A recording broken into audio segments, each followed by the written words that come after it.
Salut à tous, bienvenue dans ce deuxième vlog où dans ce vlog on va parler de radio. Puisque, comme je vous l'avais dit, ça allait être une chaîne de vlog qui allait tourner autour de la radio, même si je m'interdis pas de traiter d'autres sujets. Mais aujourd'hui nous allons donc parler radio. Et alors pour bien commencer, je vous propose 10 conseils avant de lancer une web radio. Pourquoi 10 conseils avant de lancer une web radio ? Parce qu'aujourd'hui sur le web ça foisonne, il y a plein de gens qui veulent se lancer dedans, qui n'y arrivent pas forcément, qui tentent des projets, voilà, qui sont pas forcément très motivés. Eh bien, je vais vous donner 10 conseils à suivre, après vous en faites ce que vous voulez, c'est 10 conseils que moi j'aurais bien aimé recevoir en tout cas quand je me suis lancé dans la web radio. Donc eh bien, je vous les propose, c'est lié à mon expérience, c'est donc fortement lié aussi à mon avis sur la web radio, etc. Mais si vous voulez donner des commentaires justement, s'il y a des choses avec lesquelles vous n'êtes pas d'accord, vous êtes bien sûr les bienvenus. Et puis, allons-y. Alors le premier conseil que je veux vous donner, c'est est-ce que vous voulez vraiment créer une web radio ? Alors la question, elle sort pas de nulle part, hein. C'est surtout parce que aujourd'hui, comme je disais, il y a beaucoup de web radios qui se montent. Et beaucoup de web radios qui échouent aussi, ou alors qui vont pas énormément loin.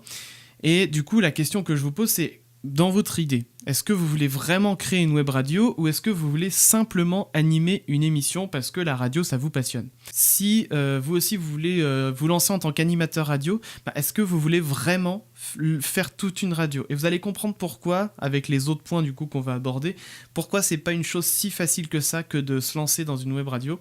Et par conséquent, si la réponse est non, je veux juste faire une émission de radio, dans ce cas, contactez les autres web radios qui sont pour la plupart en recherche d'animateurs pour compléter leur grille de programme. Vous allez voir que vous allez faire du coup des rencontres, vous allez pouvoir peut-être bénéficier aussi de leur studio. Je ne sais pas si vous êtes géographiquement liés, vous allez pouvoir bénéficier d'un petit peu tout ça. Allez à la rencontre de ces personnes, elles sauront vous donner des conseils, elles sauront vous dire quoi faire. Mais surtout qu'à côté de ça, parmi toutes les web radios qui se montent, il y en a énormément qui sont autour des playlists hit à la énergie, ou alors des playlists dance à la fun radio, ou alors playlists rap comme Skyrock, voilà, les radios qui marchent le plus auprès des jeunes finalement. Mais comme il existe déjà ce genre de web radio, à quoi ça servirait finalement d'essayer même de faire concurrence à ces autres web radios ? Il en existe plein, il y en a beaucoup qui cherchent des animateurs pour remplir leur grille de programme. Voilà, si votre passion vraiment c'est la radio, commencez par là. Peut-être que plus tard vous allez vraiment vous dire non, j'aimerais vraiment monter ma propre web radio. À ce moment-là, vous le ferez à ce moment-là, mais si vous démarrez vraiment, tentez déjà de vous faire votre première expérience en allant voir les autres. Et vous verrez que peut-être que tout simplement vous allez vous complaire dans le milieu dans lequel vous allez vous trouver. Et puis comme ça pourra, grâce à vous en plus, permettre de faire grossir ces radios déjà existantes. Et puis, qui sait, peut-être que demain, il y a des web radios qui seront au même niveau que la FM. On va en reparler de ça aussi. Deuxième petit conseil, si vous voulez monter une web radio ou juste une émission, si jamais vous vous êtes dit non, finalement je veux juste faire une émission, et que vous voulez faire une émission à plusieurs, une émission de divertissement, une émission d'information ou ce que vous voulez, eh bien déjà entourez-vous de personnes qui partagent les mêmes points de vue que vous, voilà, qui partagent la même passion, qui sont prêtes à travailler avec vous, mais surtout de personnes très motivées. C'est très important la motivation en radio, parce que vous allez vite vous rendre compte que si jamais vous êtes avec des personnes qui sont juste là pour le fun, mais qui n'ont pas vraiment envie en fait de taffer, parce que dès que vous leur demandez quelque chose, elles s'en fichent complètement. C'est que vous êtes peut-être pas avec les bonnes personnes, ou alors donc à ce moment-là, soit vous les poussez un petit peu au cul, vous leur demandez de vous aider, et puis si ça marche pas, essayez avec d'autres personnes. Je suis d'accord, c'est regrettable parce que en soi, quand on monte une émission, c'est pour le faire avec ses amis, pour être dans une ambiance sympa. Mais si ça marche pas, c'est que la personne, ça l'intéressait peut-être pas tant que ça. Donc sachez de vous entourer des bonnes personnes. Et puis que vous montiez une web radio ou juste une émission, ça peut être utile dans certains cas, en tout cas pour les émissions, mais dans la web radio, c'est, j'ai envie de dire, obligatoire, de monter une association loi 1901. On va pas tout de suite monter une société, à moins que c'est vraiment votre ambition. Mais en général, dans les web radios, il n'y a pas tant ces moyens que ça. Mais donc, monter une association, pourquoi ? Parce que juridiquement, ça va vous permettre de pouvoir établir des factures si jamais vous voulez passer de la publicité ou avoir des sponsors. Monter une association, c'est aussi pouvoir faire un petit peu de publicité sur les sites appropriés pour faire du recrutement. Voilà, c'est un gage aussi de sérieux de votre part de monter une association.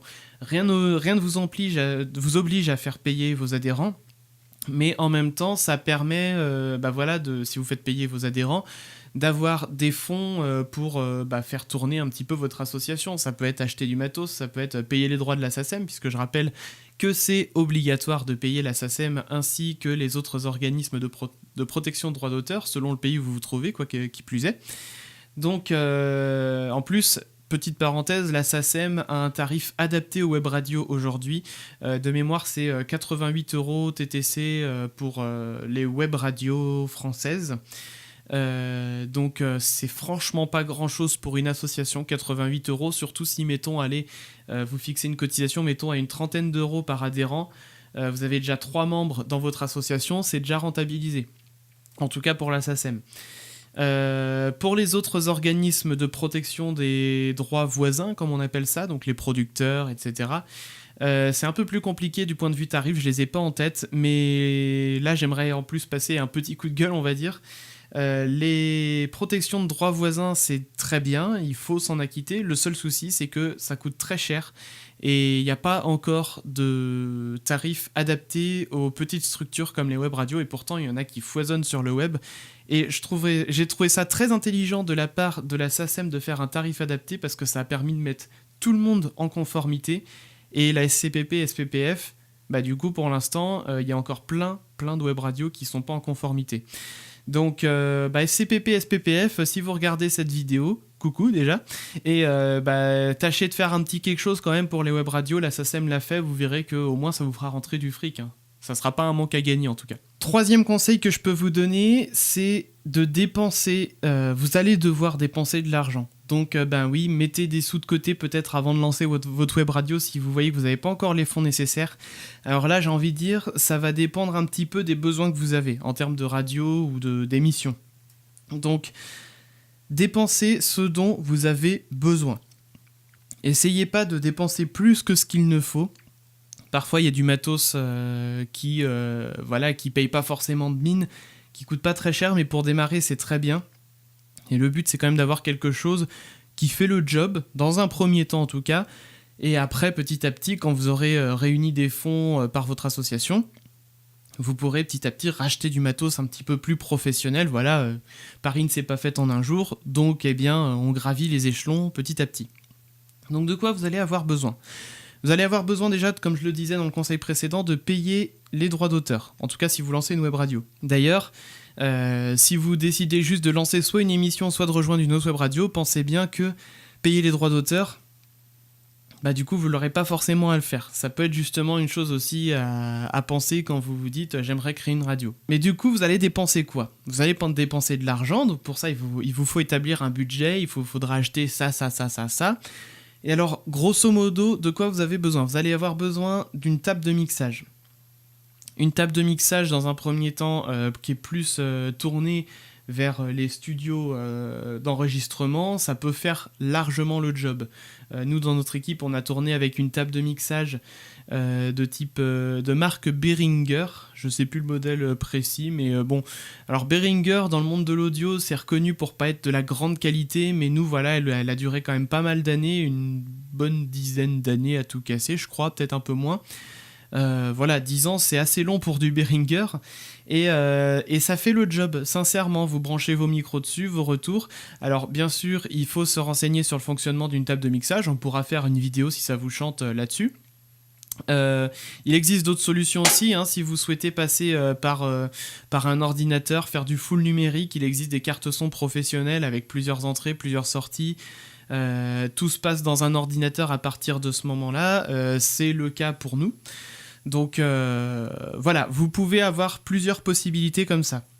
Vous allez avoir besoin évidemment de micros, un micro par personne s'il vous plaît et proche de la personne qui parle, puisque moi aussi quand j'ai démarré je me suis dit tiens on va prendre des micros puis on les pose sur les tables parce que comme ça prend la voix de tout le monde. C'est dégueulasse à entendre, sincèrement ça fait pas pro.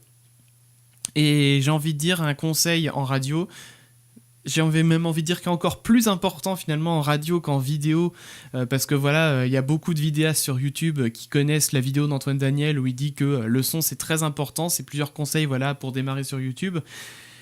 Eh bien, en radio, c'est d'autant plus important que vous n'avez que les oreilles, vous ne voyez rien. Donc, de toute façon, le son, c'est très très important si vous voulez lancer une radio. Si les gens entendent un son pourri, ça va pas les accrocher, ils vont vite décrocher et vous écouteront pas. De toute façon. Donc, voilà, utilisez des bons micros, bon rapport qualité-prix. Alors, on fera un tour de matos un jour dans le studio, mais le micro que j'ai ici, qu'on utilise en émission, c'est un micro, je sais pas si on a entendu le bruit du pied de micro, j'espère pas, tant pis, c'est pas grave. Ce micro-là, c'est un AT2020, voilà. Le prix, je ne l'ai plus trop en tête, mais en tout cas, c'est un excellent rapport qualité-prix. Vous voyez que la voix, elle est plutôt bonne, je pense, en tout cas. 1-2-1-2. Mais voilà, il est franchement, il fait le boulot, il est costaud, et puis il coûte pas très cher par rapport à d'autres micros. Alors c'est sûr qu'en radio il y a un standard, c'est le SM7B. Il en existe d'autres, alors j'ai plus toutes les marques en tête qui sont très reconnues dans le monde de la radio, mais le SM7B, ça tout le monde en veut. Sincèrement, si c'est juste pour commencer, vous n'avez pas forcément besoin d'avoir un SM7B. Un AT2020 comme celui que j'ai, ça fait très bien le job. Il vous faudra aussi des bras de micro ou des pieds de micro selon comment sont configurées les tables de vos studios. Donc prenez en conséquence ce dont vous avez besoin. Vous allez avoir besoin aussi d'un amplificateur pour casque, ampli casque quand on abrège. Ampli casque du coup voilà, pour que tous les animateurs puissent avoir un retour audio quand ils parlent. Deux casques aussi évidemment. Alors les casques, c'est juste pour avoir un retour. Moi je recommanderais quand même les casques fermés, parce que ça permet d'éviter d'entendre tous les bruits extérieurs et vous êtes vraiment du coup concentré sur ce que vous entendez, y compris votre propre voix. Mais voilà, vous n'êtes pas obligé d'avoir un casque ultra pro. Moi je sais que, comme j'aime beaucoup la musique et du coup j'avais envie aussi à l'époque d'avoir un très bon casque, il y en a un qui est une référence en studio, que ce soit de la radio, que ce soit des studios d'enregistrement. C'est le Beyer Dynamic DT770 Pro. Celui-là, il coûte entre 130 et 140 balles, mais sincèrement, quand vous l'achetez, vous faites une bonne affaire, parce que au bout, moi ça fait 10 ans que j'ai 10 ans, pas du tout. Ça fait 7 ans que j'ai le mien, plus de 7 ans. Et il tient encore le coup, le fil, il est pas du tout abîmé, enfin parce que souvent c'est la fragilité voilà, de tous les casques, c'est les fils.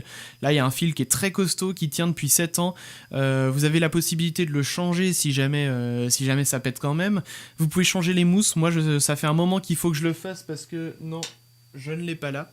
Mais les mousses ça commence à être un petit peu usées avec le temps, donc voilà, on n'est pas du tout dans de l'obsolescence programmée avec le Beyer Dynamic DT770 Pro. Je rappelle dans mes vlogs, si c'est sponsorisé, je le dis en début de vidéo, là je vous donne juste les marques de ce que j'ai, donc il n'y a pas du tout de pub ou quoi que ce soit. Bref, donc le DT770 Pro, très bon casque qui fait vraiment le job, qui a un très bon son à l'intérieur, qui est pas plat, qui est le son plat, c'est ce qui est recherché par beaucoup de perfectionnistes. On pourra reparler un petit peu de son plat si ça vous cause pas, mais voilà, c'est en tout cas une très bonne référence en la matière. Vous allez avoir besoin d'ordinateurs, peut-être aussi, vous pouvez utiliser les vôtres si vous les avez déjà. Mais sachez bien qu'un ordinateur qui ne bug pas trop et un ordinateur voilà, qui fonctionne bien, en tout cas pour les émissions, voilà, qui est presque dédié exclusivement pour ça, c'est quand même une bonne chose. Donc vous allez avoir besoin d'ordinateur. Vous allez aussi avoir besoin à terme de traiter le son de vos voix. Et alors on verra aussi une autre fois comment faire du traitement de son en web radio, parce que c'est pas forcément les mêmes... comment dirais-je, les mêmes techniques qu'en FM. Ce que je voulais dire par là, c'est que du coup, il faudra payer aussi tôt ou tard des traitements pour voix, puisque traiter la voix en radio, c'est essentiel. Ça vous permet de vous éloigner un peu du micro sans que ça s'entende trop. Ça vous permet d'avoir un beau grain de voix aussi. Donc voilà, traiter sa voix, c'est important. Traiter le son de la web radio, si vous avez suffisamment de sous, achetez du matos qui est fait pour. J'ai une marque qui me vient en tête, mais il en existe d'autres, c'est Omnia.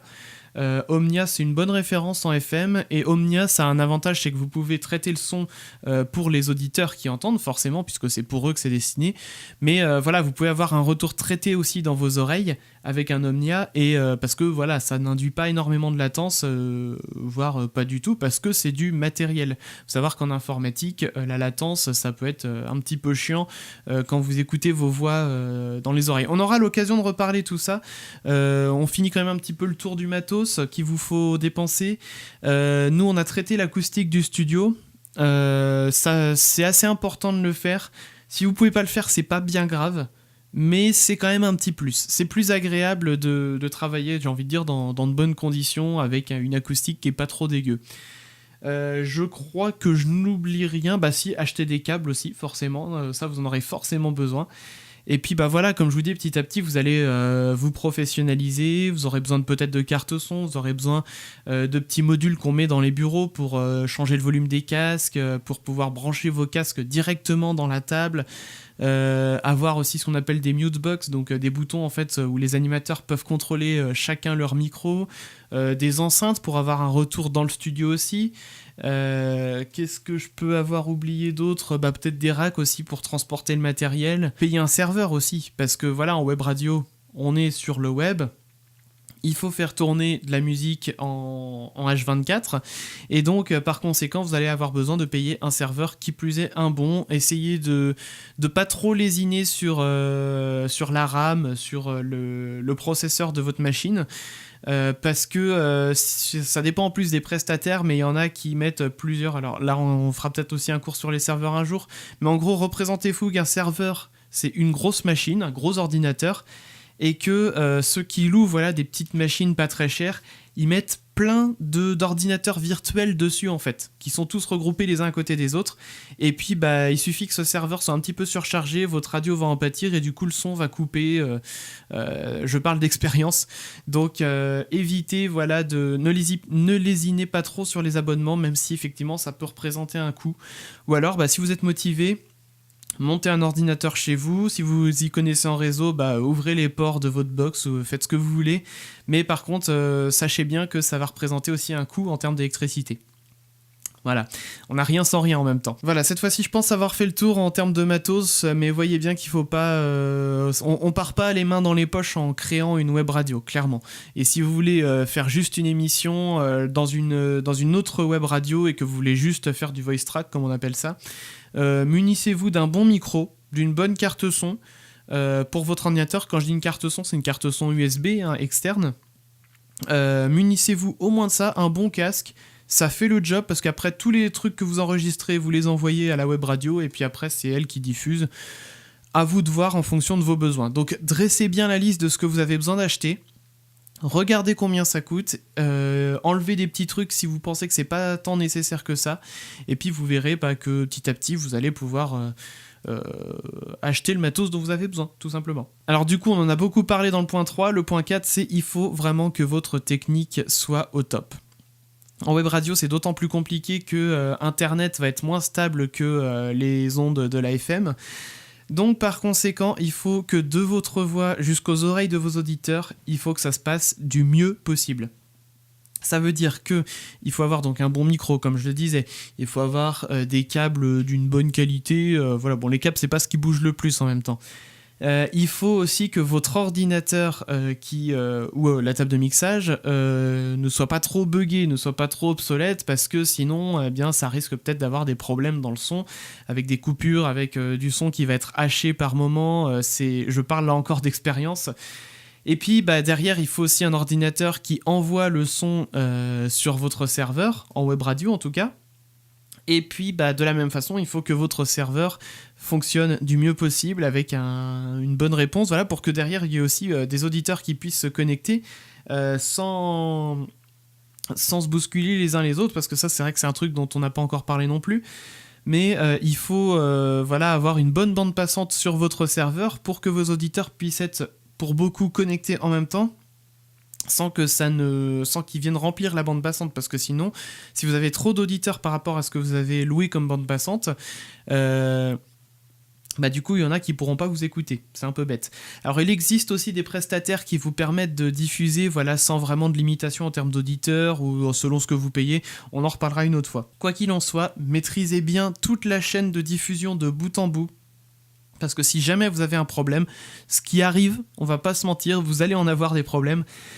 Donc, il faut que vous maîtrisiez bien tout, parce que si jamais ça vous arrive, au moins vous êtes prêt à intervenir. Alors en web radio, il faut savoir aussi être polyvalent. En général, on démarre à 4 ou 5 dans une petite équipe, et une web radio qui tourne bien, c'est une web radio qui compte 10-12 personnes en activité. C'est un minimum, parce que maintenant les radios FM c'est pareil, ça compte beaucoup plus d'employés. Bon bref. Ce qu'il faut du coup, c'est que vous embauchez des personnes qui ont envie d'apprendre aussi. Comme je vous disais un peu tout à l'heure, il faut des personnes qui sont motivées, qui ont vraiment envie de taffer avec vous. Et du coup, ils vont vouloir découvrir plein de choses. Donc quand je dis il faut être polyvalent, il faut savoir toucher un petit peu à tout. Donc au web, au son, à la technique de radio, au réseau. Vous allez vite vous rendre compte que en termes de pour préparer tout ça, il faut connaître beaucoup de choses. Donc vraiment, soyez curieux. Allez voir peut-être d'autres web radios, même si c'est pas pour taffer chez elles. Ils sauront vous donner des conseils, ils sauront vous dire ça, nous on fonctionne comme ça. Voilà, les gens ils vont pas vous manger clairement, même si vous voulez monter une autre web radio, ils vont pas tout de suite voir la concurrence. On est là en web radio en tout cas pour s'entendre entre nous. Donc sincèrement, il va falloir que vous appreniez beaucoup de choses. N'ayez pas peur du défi, au contraire, tâchez de trouver des leçons. C'est un peu à ça que serviront les vlogs aussi sur ma chaîne. Ça sera pour, si vous avez des interrogations, vous pouvez me les donner en commentaire. Et moi, derrière, s'il y a un sujet que je vois qui peut être utile à traiter, on le traitera ensemble. Et puis, en tout cas, si j'ai les connaissances pour, sinon, je pourrais toujours me renseigner. Donc bref, quoi qu'il en soit, il faut être polyvalent, il faut savoir avoir plusieurs casquettes, surtout tant que votre équipe elle est de 3, 4, 5 personnes. Petit à petit, vous allez trouver du monde qui va aussi faire de la communication, par exemple. C'est vrai qu'on n'en a pas parlé, mais le site internet, la communication, le marketing, démarcher des sponsors, démarcher pour des interviews. Il y a tellement de domaines d'application dans la radio que... il faut pas avoir peur du défi et il faut savoir être polyvalent. Du coup, je vous propose qu'on s'arrête là pour cette première partie, parce que ce vlog, je le sens, va être un petit peu long. Je vous propose qu'on se retrouve dans 2 jours sur YouTube pour que vous puissiez avoir la suite et la fin de ces 10 conseils avant de créer une web radio. Donc rendez-vous dans 2 jours, salut!